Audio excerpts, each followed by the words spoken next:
10 मई 2017 Justin Bieber पहली बार India आए थे उनके कॉन्सर्ट के लिए एंड हजारों फैंस आए थे उनको परफॉर्म करते हुए देखने के लिए, इंक्लूडिंग बॉलीवुड सेलिब्रिटीज। लेकिन इस वीडियो में हम जस्टिन बीबर के बारे में क्यों बात कर रहे हैं? I'll tell you। शो के बाद जस्टिन कुछ अनप्रिविलेज बच्चों से मिलने गए थे बस्ती में, और वो बच्चे जस्टिन को देखकर यो यो हनी सिंह आया रे चिल्ला रहे थे। You guys good? Hi. What's your name?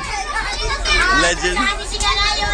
मतलब आप समझ सकते हो, इतने बड़े इंटरनेशनल स्टार को भी इंडिया में यो यो हनी सिंह बोल रहे हैं। सो इससे आप हनी सिंह के नाम का वर्चस्व समझ सकते हो कितना ज्यादा है। भले ही हनी सिंह अपने आप को रैपर कंसिडर नहीं करते हो, लेकिन इंडियन हिप हॉप सीन को एक मैस ऑडियंस तक पहुंचाया है हनी सिंह ने विदाउट अ डाउट। बादशाह, रफ्तार, इक्का, लिल गोलू जो भी हनी सिंह से एसोसिएट थे एक टाइम पर, आज वो सब लोग एक मुकाम पे है। भले ही सबकी अपनी मेहनत और स्ट्रगल रही है, लेकिन एक विजन देखा था हनी सिंह ने। लेकिन इतने विजनरी आर्टिस्ट का डाउनफॉल क्यों हुआ और कैसे उन्होंने दुगनी रफ्तार से कमबैक किया, आज हम इस वीडियो में जानेंगे। हनी सिंह पे बहुत एलिगेशंस लगे थे कि उन्होंने बादशाह, रफ्तार वगैरह को क्रेडिट्स नहीं दिए थे, एंड इवन एक टाइम पे इंडियन मीडिया भी बहुत हेट करती थी हनी सिंह को। Vulgar songs, drug allegations, credit issues और ना जाने ऐसे क्या क्या एलिगेशंस लगे हैं हनी सिंह पे। सो इन सब बातों की सच्चाई भी आज हम जानेंगे। प्लस लास्ट टाइम जो कंट्रोवर्सी हुई थी ब्राउन रंग गाने को लेके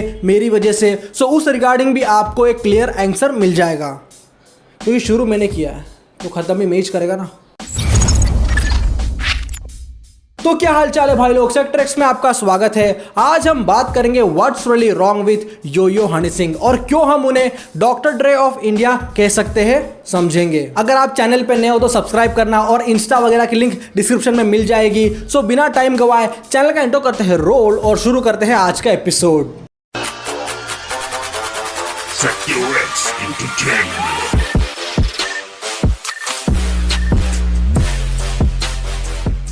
हृदय सिंह AKA यो यो हनी सिंह ने अपने करियर की शुरुआत एज ए म्यूजिक प्रोड्यूसर किया था। हनी सिंह को बचपन से ही म्यूजिक में इंटरेस्ट था, सो इसी के चलते उन्होंने म्यूजिक में ही डिग्री ली थी ट्रिनिटी कॉलेज लंदन से। मिडिल क्लास का बंदा ट्रिनिटी कॉलेज लंदन से कैसे पढ़ा, ये उनके करियर के शुरुआत में हर कोई उनसे पूछता था। वेल आज भी ये सवाल अनसॉल्व्ड है। म्यूजिक स्टडी करके आने के बाद इंडिया में हनी सिंह अपना नाम बनाना चाहते थे और एज ए म्यूजिक प्रोड्यूसर उन्होंने अपना काम चालू किया। और इंडिया में हनी सिंह ने ये नोटिस किया कि ज्यादातर यूथ्स जो है वो लोग वेस्टर्न सॉन्ग्स ज्यादा सुनते हैं, लाइक जस्टिन बीबर, एकॉन वगैरह वगैरह। और उसी दिन हनी सिंह ने ठान लिया था कि ये ट्रेंड चेंज करेंगे वो, और ऐसा उन्होंने किया भी, जैसे मैंने वीडियो के शुरू में बताया था। इवन जस्टिन बीबर को भी अब बच्चे यो यो हनी सिंह बोल रहे हैं। लेकिन शुरुआती दिनों में उन्हें काम नहीं मिला और काफी स्ट्रगल करना पड़ा हनी भाई को, और कुछ प्रोजेक्ट्स मिले जिसमें उन्होंने ऐसा म्यूजिक बनाया जो पहले कभी पंजाबी म्यूजिक इंडस्ट्री में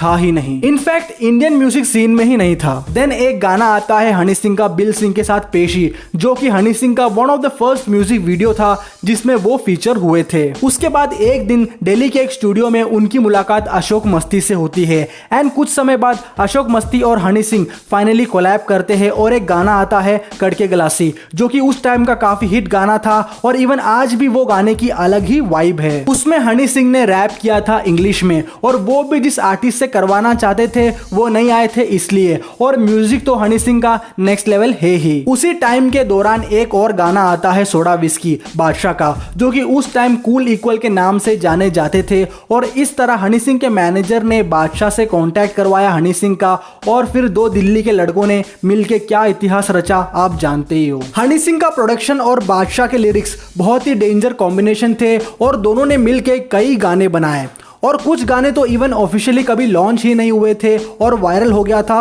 ब्लूटूथ शेयरिंग से ही। फॉर एग्जाम्पल बेगानी नार, खोल बोतल, दिल्ली के दीवाने और यस ऑफ कोर्स वॉल्यूम 1। और रही बात ब्राउन रंग की, तो दोनों ही आर्टिस्ट बादशाह एंड हनी सिंह ये क्लेम करते हैं कि ब्राउन रंग उन्होंने लिखा है। और इस बार हनी सिंह का भी एक क्लिप मैं बताता हूँ जिसमें उन्होंने ये बोला है कि उन्होंने लिखा है ब्राउन रंग। बहुत मैंने काफी लोगों के लिए गाने लिखने शुरू कर दिए थे, लेकिन वो गाने उन लोगों को समझ में नहीं आते थे क्योंकि बहुत फ्यूचरिस्टिक थे।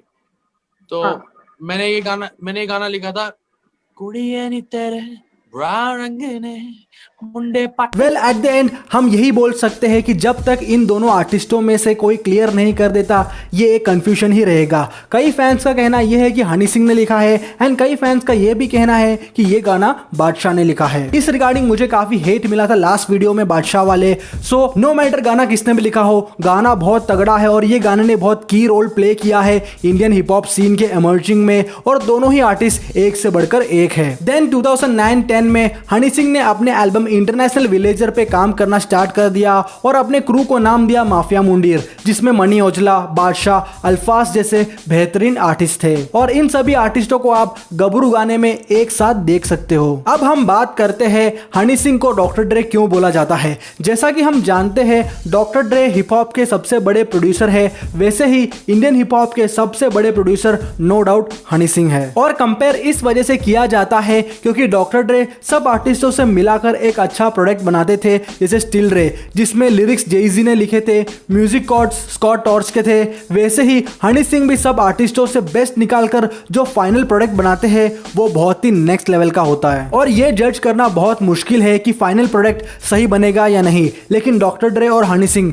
दोनों ही इस चीज में मास्टर है और उन्हें मालूम रहता है कि चीजें कैसे बनने वाली है। इसीलिए हनी सिंह को विजनरी माना जाता है डॉक्टर ड्रे की तरह। लेकिन अनफॉर्चुनेटली बादशाह वगैरह हनी सिंह से कुछ टाइम बाद अलग हो जाते हैं, बट उतने में रफ्तार, इक्का, लील गोलू वगैरह आते हैं एंड हनी सिंह से जुड़ते हैं और फिर एक नया दौर शुरू होता है। और ये वो टाइम था जब हनी सिंह एकदम पीक पे थे, पंजाबी म्यूजिक से लेके बॉलीवुड तक उनका डंका बजने लग गया था। लेकिन उन्होंने अपने सोलो करियर पे ध्यान दिया और कभी उन्होंने क्रेडिट्स नहीं दिए थे किसी आर्टिस्ट को, ये एलिगेशंस लगा था उन पे एंड इस कारणवश रफ्तार वगैरह खिलाफ हुए हनी सिंह के और काफी डिस वगैरह निकाला था रफ्तार ने उन दिनों हनी सिंह के लिए, डायरेक्टली और इनडायरेक्टली भी। मीनवाइल इंडियन हिप हॉप बहुत तेजी से इमर्ज हो रहा था और बहुत सारे नए नए रैपर्स आ चुके थे सीन में और माफिया मुंडीर क्रू के टूटने के बाद सिर्फ लिल गोलू थे हनी सिंह के साथ और गोलू ने काफी काम किया है हनी सिंह के लिए, like blue eyes, lungi dance, 4 बोतल वोदका जैसे सुपरहिट गाने लिल गोलू ने ही लिखा है हनी सिंह के लिए। बट अनफॉर्चुनेटली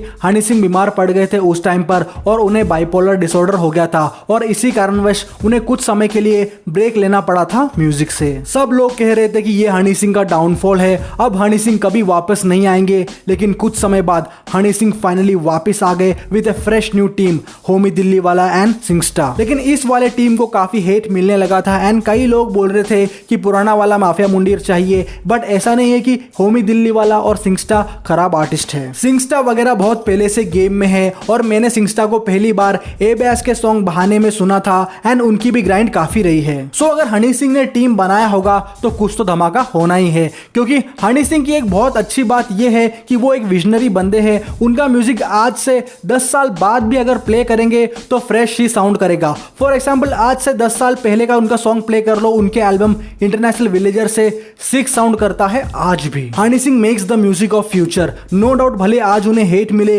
लेकिन आने वाली जनरेशन हमेशा हनी सिंह को रेस्पेक्ट करेगी फॉर श्योर। हनी सिंह की एक बात बहुत अच्छी है कि उन्होंने कभी किसी के बारे में भी गलत नहीं बोला, चाहे उन्हें किसी ने डिस ही क्यों ना किया हो। बादशाह को उनने एक बार नैनो बोला था, लेकिन इस बारे में भी उन्होंने बड़े ही हम्बल वे में बोला था कि वो एक छोटा सा मजाक था। जब कोई आपकी तुलना कर रहा था बादशाह के साथ, आपने कहा रोल्स रॉयस और नैनो के बीच में बहुत फर्क है। नहीं सर, मिस्टेक कोई नहीं लाइफ में, वो भी मैंने एक बारी बस मजाक कर दिया था, ऐसी बात नहीं है। जैसे किसी को कभी बुरा नहीं सोचा, ना कभी चाहा कि किसी का बुरा हो, लेकिन कोई वो नहीं है मेरे को मिस्टेक, कभी कोई पश्चाताप नहीं है किसी भी चीज का। बस एक छोटा सा मैंने आपको बताया मेरी पर्सनालिटी में बिहेवियर आया, चेंज आया है कि थोड़ा ठहराव आ गया, लेकिन हूँ मैं तब भी अभी भी वैसा ही हूँ, मैं ठोक के बोलने वाला हूँ। बट आई वुड से कि ओल्ड माफिया मुंडीर एक और बार इकट्ठा होना चाहिए और फिर से एक धमाका मचाना चाहिए इन्हें, क्योंकि इन लोगों ने ही फायर स्पार्क किया था इंडियन हिप हॉप सीन में। बहुत मजे की हमारी बहुत अच्छी यारी थी, अभी भी है, और बहुत मजे का शुरुआत थी। वो दिन बहुत ही कमाल थे, मतलब हम लोग पागलों की तरह गाने बनाते रहते थे और कुछ करते ही नहीं थे, तो बहुत अच्छा वक्त था वो। आज भी वक्त बहुत अच्छा है। क्या होता है सर, मेरी ये सोच है कि हर इंसान का दाना पानी, उठना बैठना, खाना सोना एक हद तक एक लोगों का तय है, वो जर्नी उसकी इकट्ठे है, उसके बाद जर्नी अलग भी होती है। तो हमारी शुरुआत सबके साथ हुई, बस की बात है कि सब लड़के कामयाब। अब योयो हनी सिंह का कोलैबोरेशन लिल पंप के साथ भी बहुत जल्द आने वाला है। लेट्स सी वो गाना कैसा रहता है। ऑल द बेस्ट है योयो हनी सिंह को for all the upcoming projects. And आप लोग कमेंट सेक्शन में बताना कि ओल्ड माफिया मुंडीर सही है या हनी सिंह का फ्रेश न्यू टीम सही है। No hate to anyone. मिलते हैं अगले वीडियो में, तब तक के लिए अपना ख्याल रखना, अपने घर वालों का ख्याल रखना, इंटरनेशनल आर्टिस्ट को सुनना और अपने लोकल आर्टिस्ट को सपोर्ट करना। Bye bye, take care.